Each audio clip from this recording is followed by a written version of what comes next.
as consequências foram de facto nefastas, levaram a grandes movimentos sociais. Por exemplo, uma pessoa da família Kennedy foi vítima desta técnica, outras pessoas criaram-se movimentos contra a psicocirurgia e, vamos ser honestos, ainda bem, porque isto não havia nenhuma circunstância em que isto pudesse ser aceitável.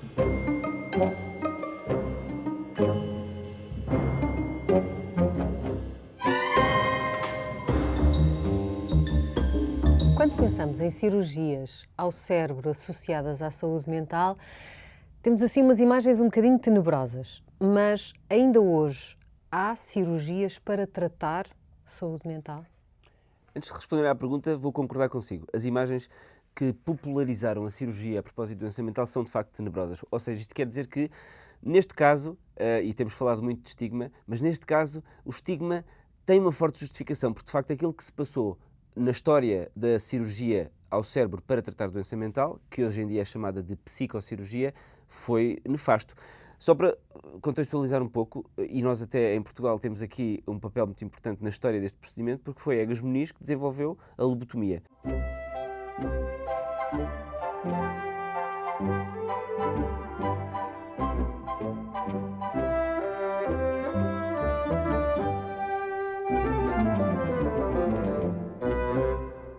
A lobotomia, aliás, foi um dos grandes avanços à época que levaram aquilo, aliás, ele desenvolveu a técnica em 1936 e depois em 49 ganhou o Prémio Nobel, não só por causa disso, mas também relacionado com as técnicas da angiografia que desenvolveu.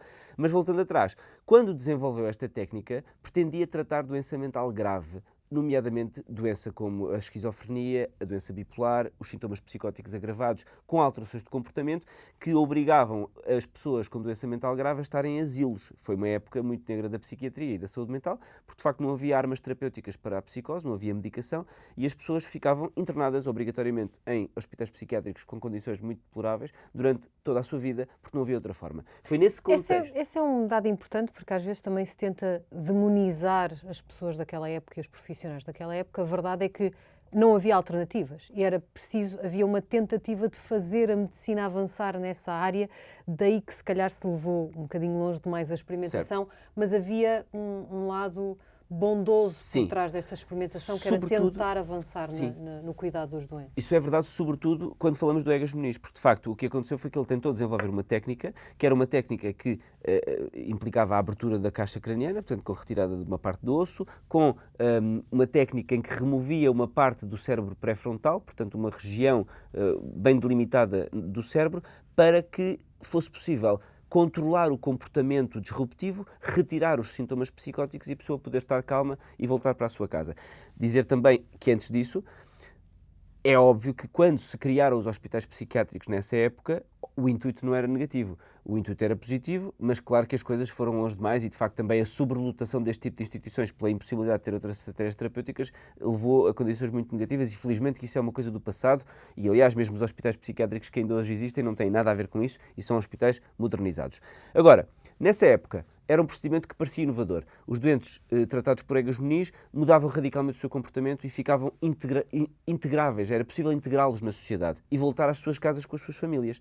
O problema não foi esse. O problema foi o que se sucedeu. Porque essa técnica parecia tão inovadora que foi muito popularizada. E há, em particular, um médico na história da psiquiatria americana, que se chama Walter Freeman, que desenvolveu uma subtécnica da técnica de Egas Muniz, a que aliás popularmente se chama, e penso que o nome vai dizer tudo, o método do picador de gelo, em que, utilizando uma ferramenta filamentar longa e bicuda, através do globo ocular, portanto colocando essa ferramenta no canto interno do olho e depois empurrando para dentro, se conseguia destruir parte da matéria cerebral e, portanto, de forma mais fácil e prática, se conseguia fazer a lobotomia. Ora, escusado será dizer que, enquanto que no caso de Egas Muniz havia uma seleção da região, uma retirada do osso e perceber a pequena região em que isso ia ser feito, esta técnica não tem qualquer sensibilidade em termos geográficos e, portanto, levava tudo à frente. Isto foi um procedimento que foi realizado, estima-se, em mais de 50 mil pessoas nos Estados Unidos. E, portanto, as consequências foram de facto nefastas, levaram a grandes movimentos sociais. Por exemplo, uma pessoa da família Kennedy foi vítima desta técnica, outras pessoas criaram-se movimentos contra a psicocirurgia e, vamos ser honestos, ainda bem, porque isto não havia nenhuma circunstância em que isto pudesse ser aceitável. até porque o perfil de efeitos adversos dessa cirurgia era muitíssimo superior à técnica originalmente descrita por Egas Muniz.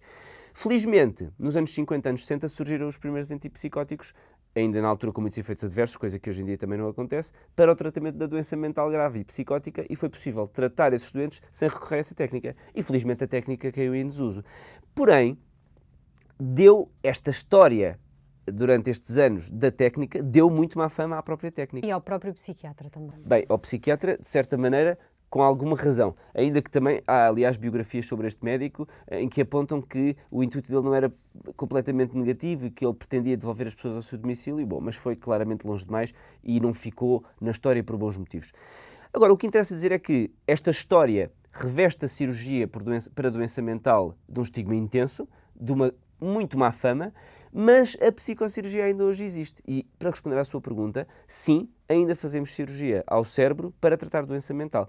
Mas devo dizer que, hoje em dia, essa cirurgia não se refere à doença psicótica, é utilizada em casos muito, muito refratários de perturbação do humor, mas isto é mesmo uma grande exceção. A grande indicação para a psicocirurgia neste momento é a perturbação obsessivo-compulsiva grave e refratária. É interessante também perceber que há outras áreas da medicina em que se fazem intervenções cerebrais, como por exemplo em algumas doenças do foro neurológico, em que intervenções cerebrais podem ter interesse.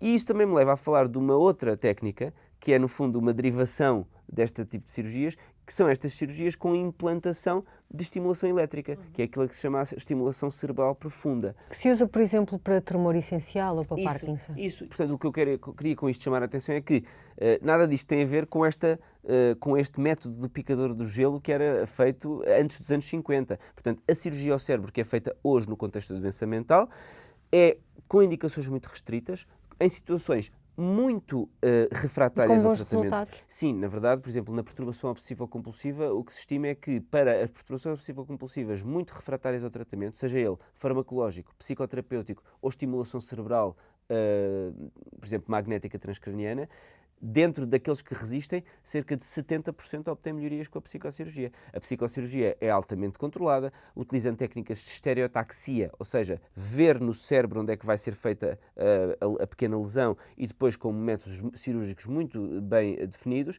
para que tenha o mínimo perfil possível de efeitos adversos, mas como digo, ainda assim, em indicações muito precisas. Obrigada. Obrigado.